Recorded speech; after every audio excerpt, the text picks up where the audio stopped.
It's primary election day in Florida, with voters casting ballots on a number of key races, including a Democratic opponent for Florida Governor Ron DeSantis, the mayor of Pensacola, the 1st Congressional District, and the U.S. Senate. WKRG News 5's Chad Petrie is live this morning at the Pensacola Interstate Fairgrounds with more on Election Day. Good morning, Chad.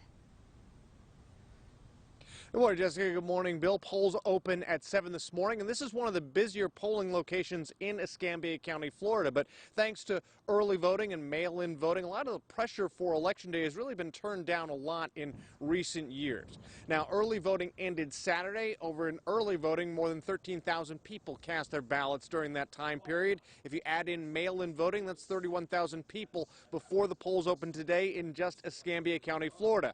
Supervisor of Elections David Stafford says that usually translates into fewer people casting their ballots on Election Day itself. The biggest difference between early voting and today is where you vote. On Election Day, you can only vote at your specific voting precinct instead of one of multiple locations during the early voting period. Voters were mailed cards with their up-to-date polling location information, and since the census, redistricting may have changed where some people vote.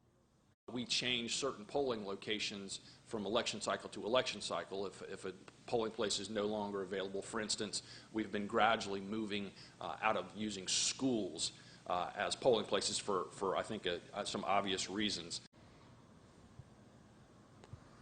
And one of the big races on the ballot this morning is for Pensacola city voters. For mayor, there are 4 candidates and no incumbent running. If nobody gets more than 50% of the vote, the top 2 will be in a runoff in November. That seems like a likely outcome today. Polls are open until 7 tonight, when they open at 7 this morning.